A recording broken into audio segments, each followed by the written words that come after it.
buenos días nuevamente.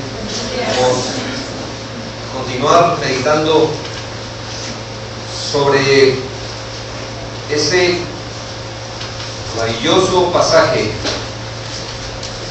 que Juan, inspirado por el Señor, nos deja ver.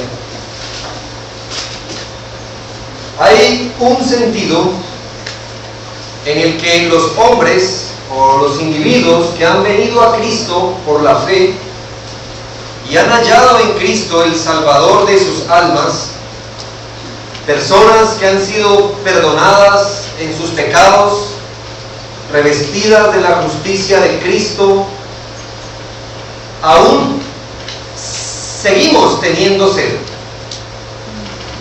Por eso en las Escrituras muchas veces se dice: bienaventurado el que tiene hambre y sed de justicia, hablando de los creyentes.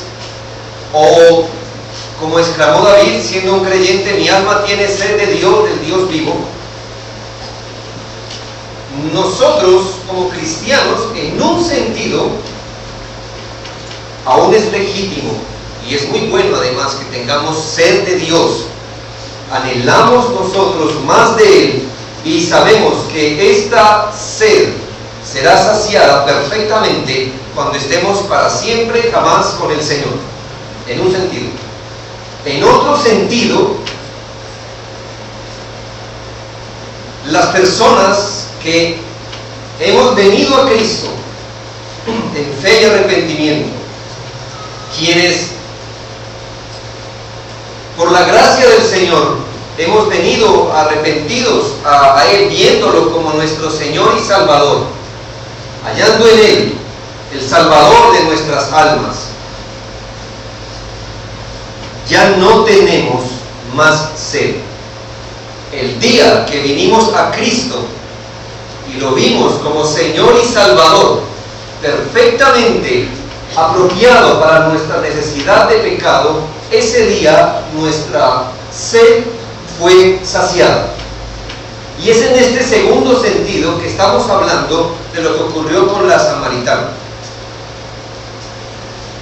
Es una tarea bien difícil la que el Señor nos muestra que tiene en esta ocasión, porque parte de la corrupción original del pecado en nuestras almas, de los efectos que el pecado ha traído a nuestro corazón, es que aparte de tener necesidad real de Cristo, somos insensibles a esa necesidad. No es que no tengamos necesidad, tenemos necesidad, pero nosotros ni siquiera nos damos cuenta que la tenemos. Quiero poner un ejemplo y espero no arruinarle el almuerzo a ninguno aquí en esta mañana, pero imaginemos un caso. Hay una persona cuya mano está siendo consumida por la gangrena. Este individuo, de hecho, tiene necesidad de un tratamiento inmediato. Pero supóngase que este hombre ha perdido toda sensibilidad, no siente dolor, no puede ni siquiera ver el daño, ni siquiera sentir, ni siquiera oler los efectos de una carne descomponiéndose sobre su brazo. Así que no va al médico. ¿Por qué? Porque no se ve enfermo. No es que no esté enfermo. De hecho, la necesidad está ahí, pero la urgencia no está allí. Es exactamente lo mismo, pero de una forma más grave, lo que le ocurre al hombre natural. Tal cual como venimos a este mundo, llegamos con una necesidad real de Cristo. Es verdad, la gangrena del pecado nos ha empezado a consumir desde antes de ver este mundo. La necesidad real existe, pero parte de la consecuencia del pecado es que nosotros no lo podemos ver. Estamos enceguecidos a la realidad del pecado en nuestras almas. Por allí uno que otro olor percibimos, pero no es tan grave, podemos vivir con ello. Pero si fuéramos más adelante, lo que nos dice Pablo por allí en Colosenses, dice que lo que nos debería haber proporcionado vergüenza era nuestra gloria. Es que éramos enfermos, exhibiendo nuestra gangrena pecaminosa con orgullo. Así que el ofrecimiento del Señor como agua viva, soy el agua viva, ofrezco vida eterna a causa de su muerte espiritual, soy fuente de aguas eternas por la sequedad y la erosión del alma. No es algo que en el ser humano sea prioritario. Por eso el Señor le dice a la samaritana, si supieras el ofrecimiento que te estoy haciendo, tú vendrías a mí a pedir agua y yo te daría. Tratando un poco de contextualizar hasta dónde venimos, nos encontramos con una conversación que el Señor Jesucristo tiene con una mujer samaritana. Hasta ahora ha sido claro el ofrecimiento que el Señor Jesús le hace a esta mujer, pero vamos a darle crédito, la salvedad, el beneficio de la duda a esta mujer, que la primera palabra del Señor tal vez ella no la entendió. El Señor le dice en el versículo 10, si conocieras el don de Dios y quién es el que te dice, dame de beber, tú le pedirías y él te daría agua viva. Vamos a suponer que la mujer no entendió el mensaje aquí, que lo que ella entendió es que el Señor Jesucristo le estaba ofreciendo no agua de un pozo, sino agua viva, es decir, agua corriente, que corre. Hasta ahí podemos decir, bueno, la excusamos de no haber entendido, aunque no creo. ¿Por qué? Porque ella enseguida le dice, ese ofrecimiento tiene varias implicaciones. Jacob nos dio este pozo, ¿tú cómo? Es que yo creo que ella entendió, pero vamos a suponer que no entendió. Hermano, el segundo ofrecimiento de Cristo, ese sí es inequívoco. Yo creo que ella, si no entendió a la primera, a la segunda debió entender. ¿Por qué? Mire las palabras, versículo 13. El Señor respondió y le dijo, cualquiera que bebiere esta agua volverá a tener sed, mas el que bebiere del agua que yo le daré no tendrá sed jamás, sino que el agua que yo le daré será en él una fuente de agua que salte para vida eterna. Así que si en la primera ya no entendió, yo creo que en la segunda ya era claro cuál era el ofrecimiento del Señor Jesús a ella. No volverá a tener sed, agua que brote para vida eterna, agua que yo le daré. Así que, hermanos, creo que ella entendió el punto desde este momento, si es que no lo había entendido antes. Lo que apresuró su respuesta, uniéndonos a lo que piensan algunos estudiosos, tal vez estas palabras fueron dichas de una manera irónica. La mujer le dijo, versículo 15, Señor, dame esa agua, para que no tenga yo sed, ni venga aquí a sacarla. Algo así como, sí, seguramente tú viniste a mí pidiendo agua, y me haces un gran ofrecimiento de agua eterna, de vida. Realmente no creo que estés en... Pero sí, quiero ver de dónde la sacas. Era el punto. Y el Señor misericordiosamente toma sus propias palabras. Señor, dame de esa agua. La va a tomar en sus mismas palabras. Y sabe, hermanos, que a menos que ella entienda su necesidad espiritual, ella no diría estas palabras con toda sinceridad. Seguramente la respuesta de la mujer no fue sentida, fue algo superficial, y el Señor entonces hace lo que generalmente hace cuando va a aplicarle el Evangelio a un individuo. hacerle ver primero su necesidad. Es como si a la persona de nuestro ejemplo le activáramos sus sentidos por un momento. Y cuando la persona despertara a sus sentidos, todo su ser va a ser consciente de la enfermedad. Así que el Señor va a hacer esto mismo. Él sabe que ella no verá su necesidad, que ya la tiene, pero que no se da cuenta del don de Dios, de lo que Él ofrece, a menos que le haga saber que sí está necesitada, y por eso el Señor le dice: ve y llama a tu marido, ven acá. Así que la mujer que se había explayado en explicaciones antes, aquí respondió con 3 palabras: no tengo marido. Punto. No hay nada que hablar. Pero el Señor sabe a dónde va. El Señor le dice: perfecto, eso es cierto. Has tenido 5 maridos y el 6º, con el que estás ahora, no es tu marido. Tal parece que aquel que estaba hablando con ella conocía más de su corazón, de lo que ella estaba pensando, y entiendo, hermano, que aquella recibe una punzada en el alma. ¿No crees que tienes necesidad de esta agua? Pues déjame repasar tu vida en solo un punto, el más obvio: tu moralidad, o más bien, tu inmoralidad. ¿Qué te parece si tocamos aquí?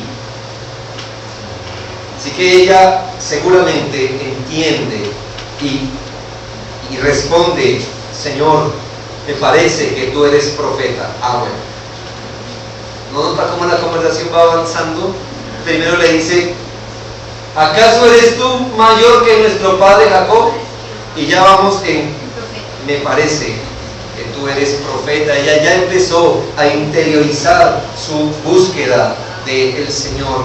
Hermanos, es una misericordia no pequeña que el Señor haga eso con nosotros, y que haya hecho eso con nosotros cuando vinimos a Cristo. Es una parte incómoda, podemos llamarle, pero necesaria. El Señor hace ver la necesidad de Cristo, mostrándonos, activando nuestros sentidos espirituales para que podamos ver el tipo de persona que somos. Hasta el momento, cuando nos creíamos buenos, personas con uno que otro defecto, pero no tan grave, el día que vinimos a Cristo seguramente nos pudimos ver tal cual somos. Es más, sentimos vergüenza de lo que vimos en nuestro interior. Por primera vez no depositamos la consecuencia mala de nuestra vida en otros. Por primera vez nos vimos como somos, pudimos entender, tener ojos, y esto no es una misericordia pequeña, hermanos, que Dios no lo hace con todos. El Señor lo hace con la samaritana. Y esto da paso a un asunto, hermanos, que es un desafío para interpretar eso. Si leyéramos lo que vamos a hacer ya, leer el 19 y el 20 de corrido, nos parecería que la mujer le cambió abruptamente el tema, como que también que íbamos, ¿cierto? Como que el Señor la arrinconó en donde tenía, y la mujer le resulta hablando de otro tema, y tal parece que el Señor se dejó cambiar el tema y la conversación tomó otro rumbo. Mírelo así, superficialmente. Le dijo la mujer: Señor, me parece que tú eres profeta.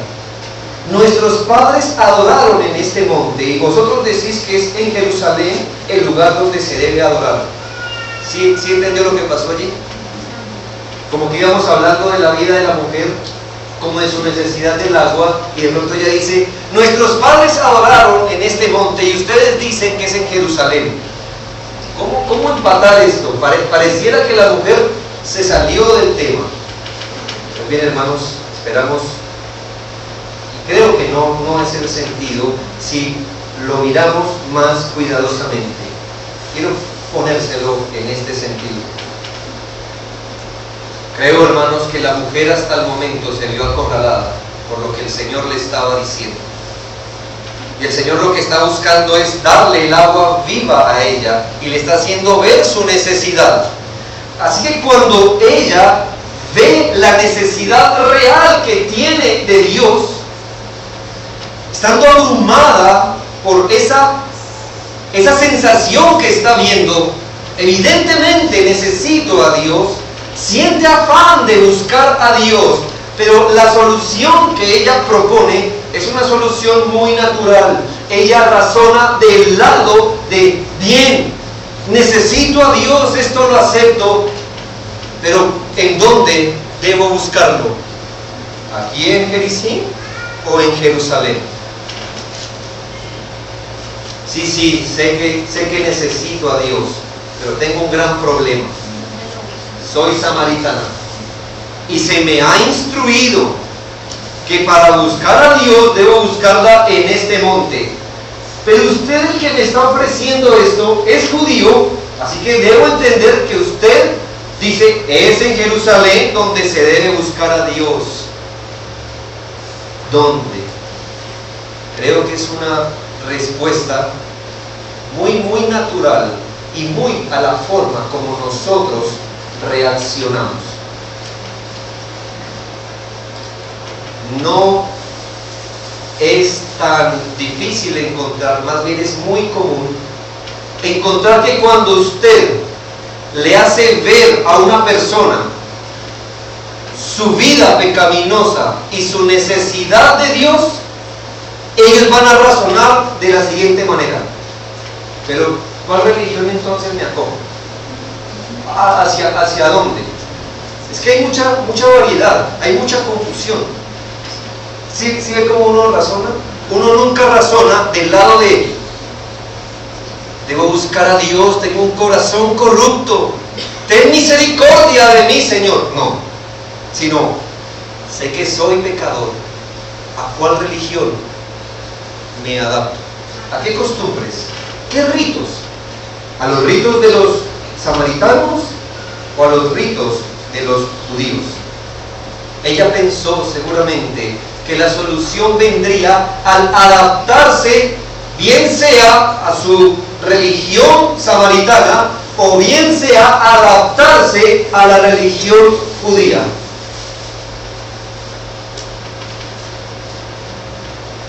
Es interesante ver esto, hermanos. Nuestra solución hacia el problema del pecado siempre es una solución ritual, de formas. Tengo un pecado, así que si usted escucha este mensaje, ¿quiere deshacerse del pecado? Oh, sí, claro. Bien. ¿Qué tal si ayuna 20 días? Dígame con toda sinceridad si esa solución no nos parece más satisfactoria, posible, cómoda, que si nos dijera piense y medite en la gracia del Señor y aplíquela a su vida. Sé que con esto algunos dijeron, no es más fácil ayunar. De hecho, 20 días. Hermanos, nosotros en nuestro corazón, y aquí estamos descubriendo el corazón del hombre, otra marca que nos dejó el pecado es esta: queremos solucionar los problemas del alma con ritos y fórmulas externas. Eso es lo que ocurre. Así que tengo serios problemas, así razonan muchas personas. Tengo serios problemas en el alma. La solución: que la falda me quede bajo los tobillos. Sí. Y no hay maquillaje. Sí. Aplaudamos su solución externa. Puedes tener todo eso y el alma quedar sin tocar. ¿Sí? No, lo que usted debe hacer, hermano, vea, es zapatee y grite y reclame y haga. Soluciones externas, fórmulas, ritos, hábitos externos. La samaritana razonó como todos hubiésemos razonado en nuestro estado natural. Sé que soy pecador. ¿Qué tengo que hacer? Pues vaya y confiésese. Pues voy. ¿Entienden? Ese es el punto que está en discusión aquí. El hombre razona acerca de qué religión adoptar, qué costumbres, qué debe corregir, qué debo o no hacer. Deme la lista de qué debo, qué no debo hacer. Pero eso comprueba más nuestra pecaminosidad. Y muchos pudieran identificarse con las palabras de Isaías 29:8. Escúchelas. Y le sucederá como el que tiene hambre y sueña, y le parece que come, pero cuando despierta su estómago está vacío. O como el que tiene sed y sueña, y le parece que bebe, pero cuando despierta se halla cansado y sediento. Alma, amigo, tenemos problemas en el alma. Y yo le dijera, de alguna forma, entiendan el recurso, adáptese a formas de religión, adáptese, y le pasará esto, que en realidad le va a parecer que come y no come, y la realidad le va a parecer que sació la sed y la verdad es que no la sació. Dentro de muy poco vamos a celebrar una muy bonita época para nosotros, el 31 de octubre. No es el día de los niños, no, la Reforma. Si hay un hombre que nos pudiera decir qué es esto, sería Martín Lutero. Empezó a sentir punzadas en el alma. ¿Y hacia dónde razonó él? Hacia el lado de ¿qué tengo que hacer? ¿Confesarme? Hermano, pasaba horas confesándose, horas. Tanto que el que lo escuchaba una vez le dijo: Martín, cuando tenga algo importante que confesar, venga. Pero no más. El hombre estaba urgido en su alma. ¿Y cómo razonó? Pues si hay que confesarse, pues hay que confesarse. Hermano, eso no sacia. ¿Es las vestimentas? ¿Es un tipo de peinado? ¿Qué hay que hacer? ¿Gritar? ¿Alzar las manos? ¿Arrodillarse? ¿Ayunar? Hermanos, eso es tan natural en nosotros. Así que el Señor ubica a la mujer con estas palabras. Versículo 21. Mujer, créeme, va a venir la hora cuando ni en este monte ni en Jerusalén adoraréis al Padre. Y un paréntesis: vosotros adoráis lo que no sabéis. Nosotros los judíos adoramos lo que sabemos. La salvación viene de los judíos, pero la hora viene, pero ahora es. Esa hora que viene ha empezado ahora. ¿Cuándo qué?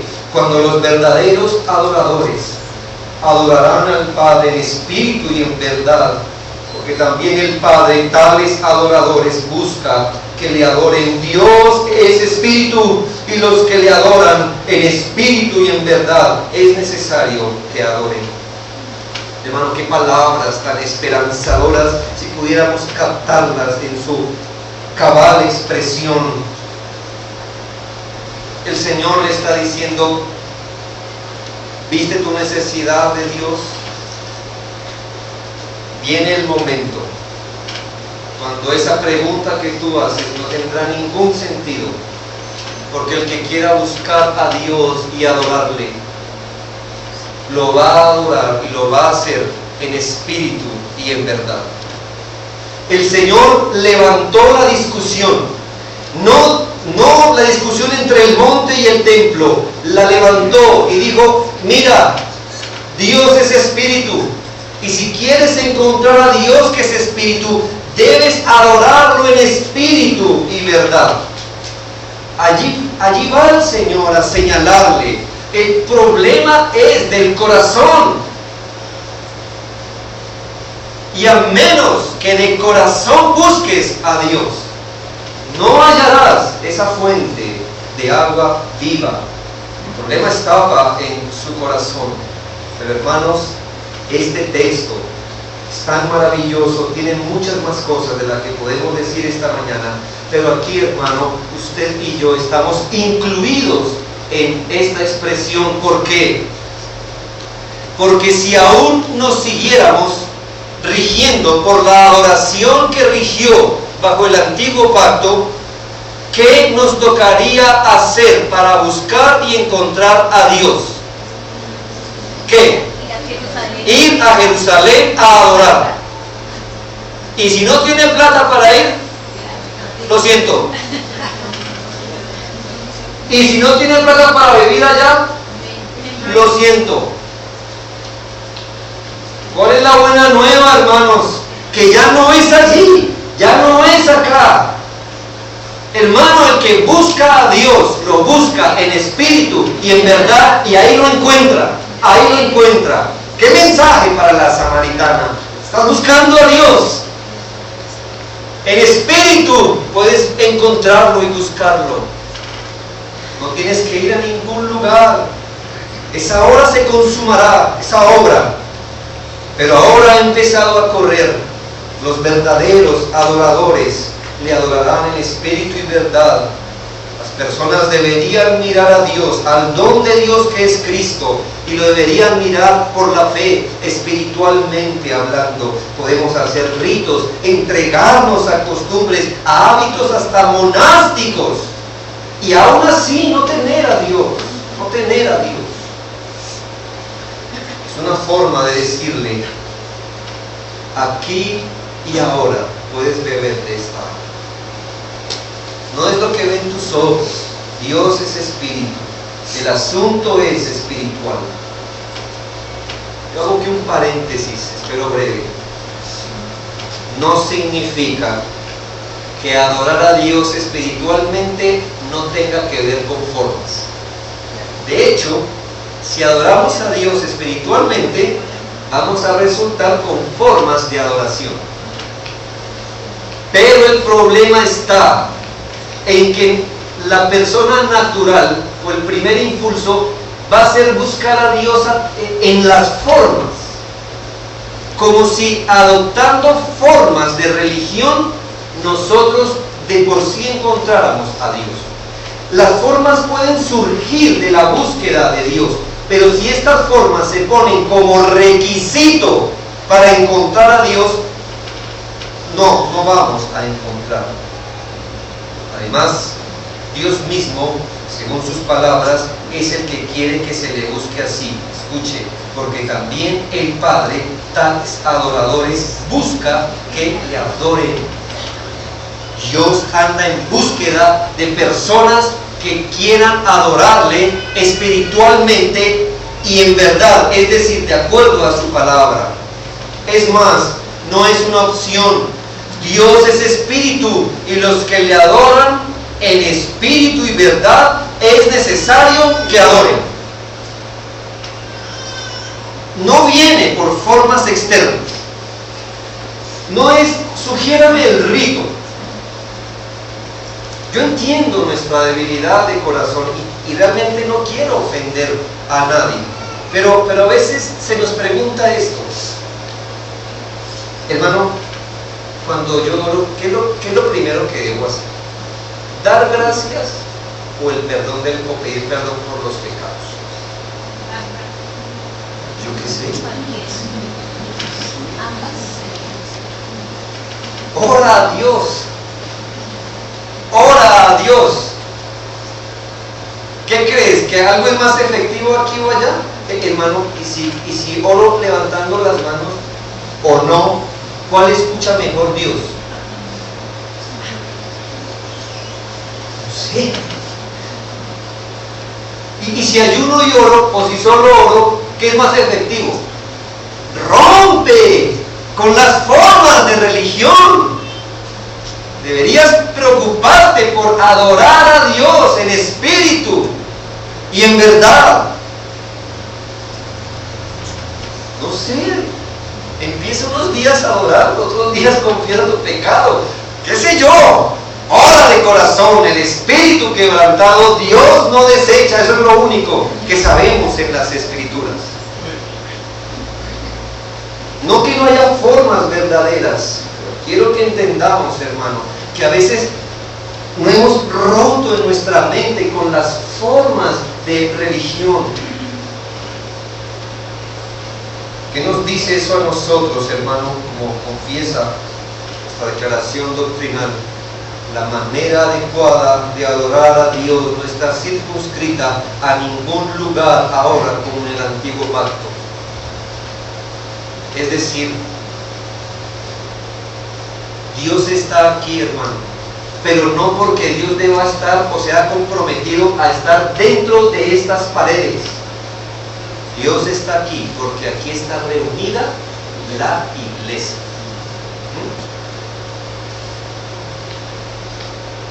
Pero si la iglesia es reunida en tu patria, allí Dios está. No es este lugar, no es que este lugar lo debamos tratar mal, no. Gracias a Dios por este lugar. Y la razón por la que los niños no deben jugar por aquí no es que el altar, pasemos en puntitas mientras vamos acá. No, hermano. Las cosas son para su uso, ¿no? Eso es sentido común. Mi punto es este, hermano. No es adaptarse a este tipo de cosas. A Dios se le busca espiritualmente. Dios le dice a la mujer: ¿quieres beber del agua? Lo puedes hacer aquí y ahora por la fe. Aquí está. Hay un problema, hermanos, con esto de la religión formal. Yo quiero leer, en este punto me apoyaré en un hombre de Dios que lo diría mejor de lo que yo pudiera. Dice esto: un hombre puede tener lo que yo llamo una religión formalista cuando es cristiano solo de nombre, pero no en realidad. En lo externo solamente, pero no en sus sentimientos internos. Solo de profesión, pero no en la práctica. Su cristianismo es una mera cuestión de forma, moda o costumbre, sin efecto alguno sobre su corazón y su vida. Ese hombre posee ciertamente la forma, la cáscara, la piel de la religión, pero no la sustancia de ella. Puedes pasar semanas enteras en su compañía y por lo que oyes o ves en los días entre semana, supondrás que ese era un incrédulo. Conocen la teoría del evangelio en sus cabezas y profesan deleitarse en la doctrina evangélica. Pueden hablar mucho, pero jamás van más allá. Cuando examinas su vida interior, descubres que no saben nada acerca de la piedad práctica. Es el problema de adoptar formas religiosas.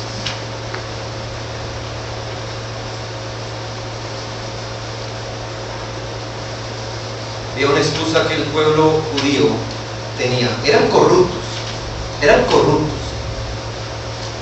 Hacían sobornos, eran homicidas, pero cuando algún profeta les decía: ustedes están en sus pecados, ¿saben cómo le respondían?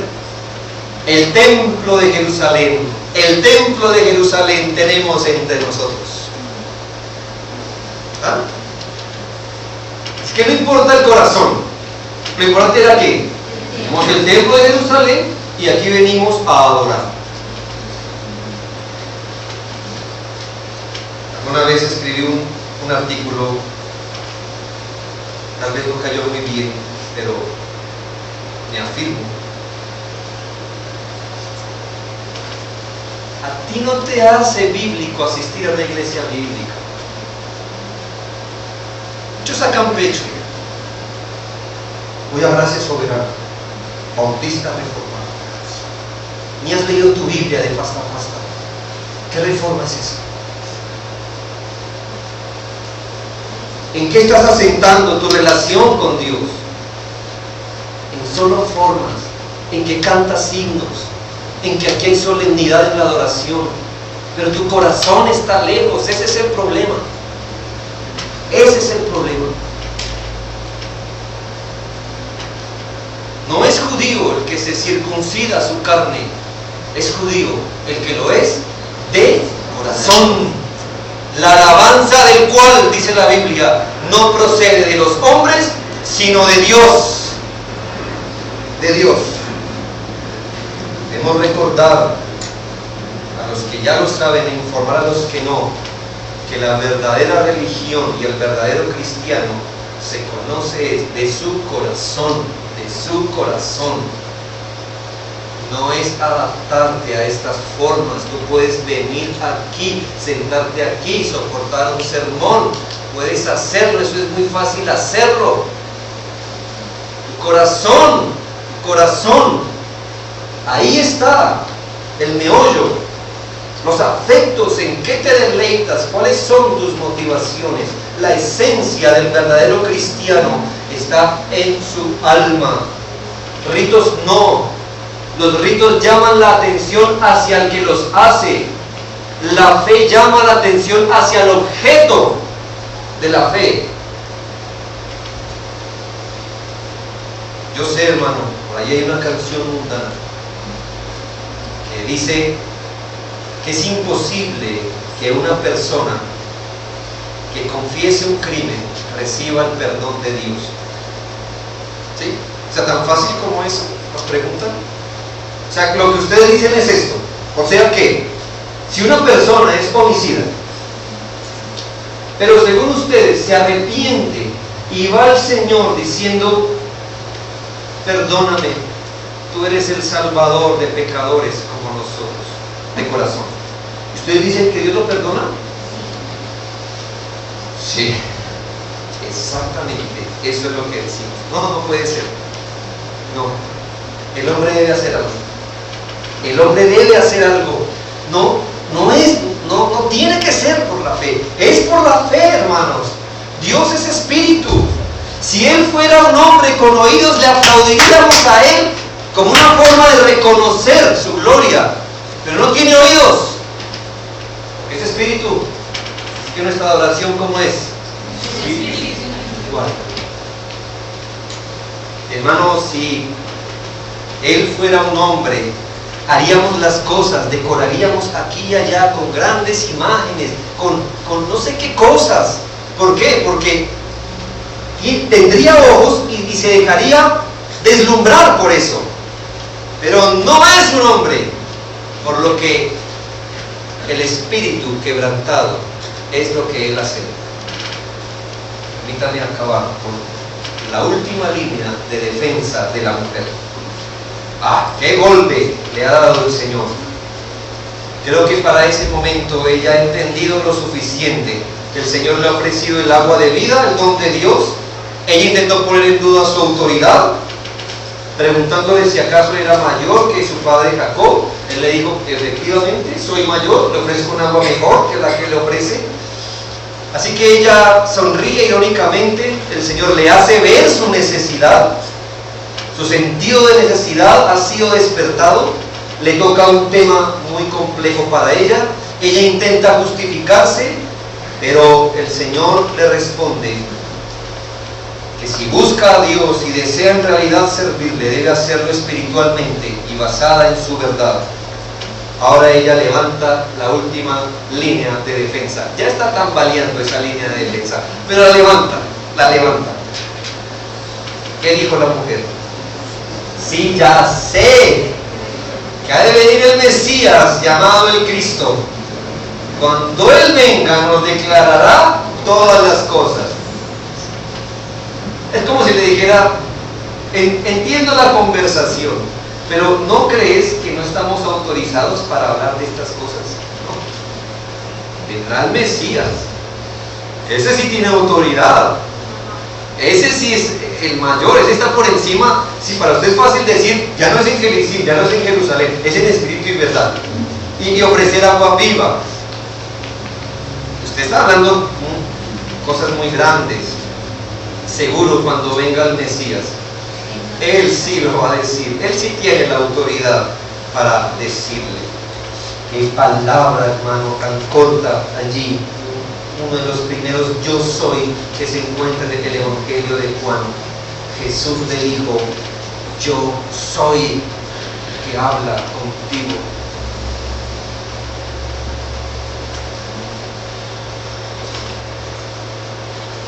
Hermano, había miles de oportunidades para que el Señor se revelara como Mesías.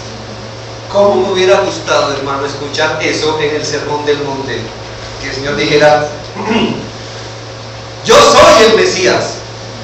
Bienaventurados los pobres, de verdad. No lo hizo frente a 5,000. Mira a la mujer y le dice exactamente: Él soy yo, el que habla contigo, el que habla aquí esta mañana en el Evangelio, el mismo que dice tener agua viva, tiene la autoridad de ofrecerla, porque tiene la autoridad de darla eficazmente a las personas. Qué privilegio de esta mujer. Tenía delante el don de Dios. Y esta mujer que amaneció pensando en traer agua, se devolvió bebiendo a raudales de la gracia de vida eterna. Cristo no ofrece nada que no pueda dar. Y si ofrece agua viva, Él da agua viva.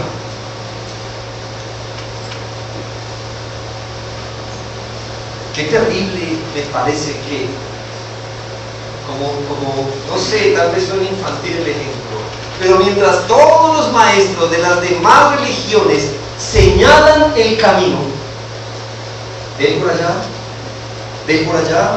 este es el camino. ¿Hacia dónde señaló Cristo? Yo soy el que habla contigo. El Mesías, el Cristo, no era lejano el día, era la realidad. Allí estaba el mismo Mesías ofreciéndose como don de Dios a ella. Cristo se ofrece a sí mismo en el Evangelio y con Él ofrece los dones que trae. Sabemos que hay una religión verdadera en torno a Cristo. El que tiene a Cristo tiene los dones del Evangelio. Las gentes se sentirían muy cómodas yendo a tal o cual religión, a las formas, a lo que ellos pueden hacer. Pero venir a Cristo es costoso, porque debes renunciar a cualquier idea de justificarte por tus propios medios. La manera de venir a Cristo es abandonar todo rito, toda manera que tú pienses que Él te va a aceptar. Es reconocerte tal cual eres. Él es el don de Dios que nos es ofrecido en el Evangelio, y Él trae vida eterna, perdón de pecados, recibimiento de hijos para todo aquel que cree en Él. Y preguntarás, ¿con qué autoridad lo ofrece? La misma Escritura afirma que no hay otra persona bajo el cielo en el que los hombres podamos ser salvos. Tiene toda la autoridad de ofrecer lo que ofrece. Tiene la potestad de dar lo que ofrece. Yo soy el que habla contigo, le dijo a la mujer. Allí puso su firma de autenticidad. Él es el garante, la garantía, el fiador de la salvación de los hombres. Por eso dice Juan, no podrás rechazarlo a Él y no llamarle mentiroso al mismo tiempo. Y la pregunta es, ¿por qué lo ofrece? Hermanos y amigos, de hecho es el único que conoce a ciencia cierta nuestra alma. Sabe de la terrible y devastadora enfermedad que es el pecado, incurable por medios propios. Él sabe que te mueres de sed y sabe que ni cuenta te has dado. La ofrece porque en sí mismo beber del agua, es decir, creer en Él, es la manera, es la única manera en que un pobre pecador pudiera glorificar su nombre. Es la única manera en que Dios reciba gloria del hombre cuando viene y bebe del agua. Así que pide y se te dará.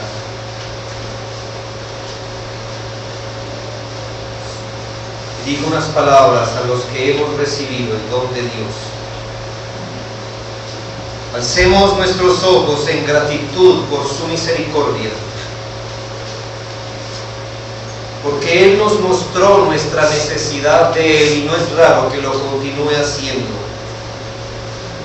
Y démosle gloria porque Él se dio a sí mismo por nosotros, para que hoy pudiéramos decir: no tengo sed. Oremos al Señor.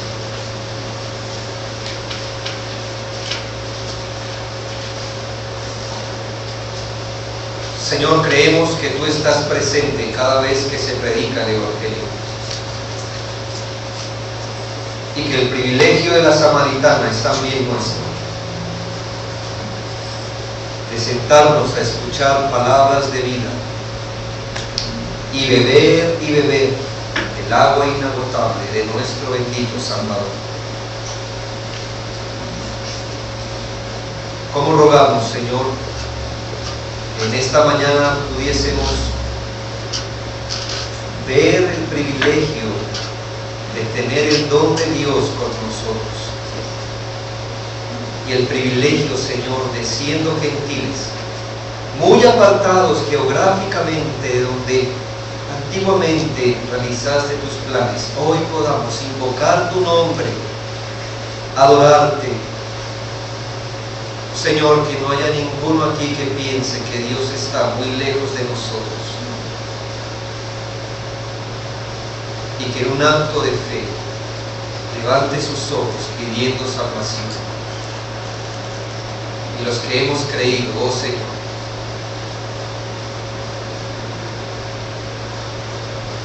qué gran peso sentimos, admiración tal vez, sentimos sobrecogidos al recordar un poco de esa experiencia cuando tuvimos sed y ni cuenta nos damos. Pero hoy ser de aquellos que han bebido de Cristo, de su gracia bendita, oh Señor, muchas gracias por el don de Dios, la salvación de tu pueblo. Cristo oramos. Amén. Vamos a cantar el número 180.